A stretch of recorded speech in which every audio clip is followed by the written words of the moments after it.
Early voting begins in the next 90 minutes across our state. It will be the first time polling locations open for North Carolina voters who want to cast their ballots early and in person. Yeah, lines could be long today as experts expect voter turnout to break records this year. WFMY News' Candace Brett is live in Greensboro with what voters should consider before heading to the polls. Good morning, Candace.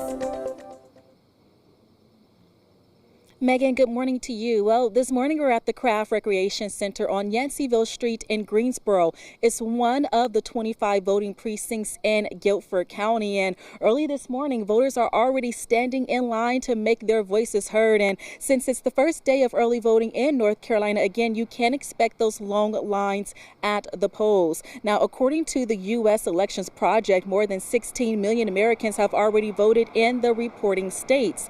More voters are expected to head to the polls across the country in the coming weeks. In Guilford County, the Board of Elections says this year's voter turnout will most likely surpass the 71 percentage point seen in 2016. The first and last days of early voting are typically the busiest days to vote. Now, during the 17-day early voting period, voters may cast a ballot at any polling place in their county. The voting process involves getting in line, properly checking in with a name and address, and confirming basic voter documentation.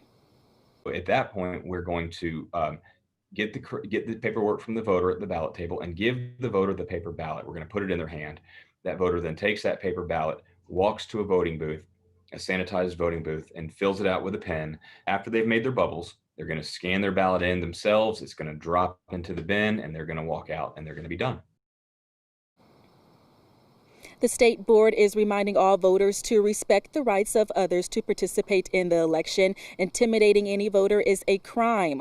Voters who feel harassed or intimidated should notify an election official immediately. Again, remember that you do not need a photo ID to vote. But again, voters, however, are strongly encouraged to wear a face mask, use hand sanitizer, and follow the social distancing guidelines. Again, that's due to the COVID-19 pandemic. Taking a look at your screen, because I want to make sure you have all of the details. Again, the early voting period runs from October 15th to October 31st. The polls are open Mondays through Fridays from 8 a.m. to 7:30 p.m. Polls are also open on Saturdays and Sundays from 8 a.m. to 5 p.m. The last day for early voting is on Halloween from 8 a.m. to 3 p.m. Again, you can find the full list of voting precinct locations on our website, county by county, at WFMYnews2.com.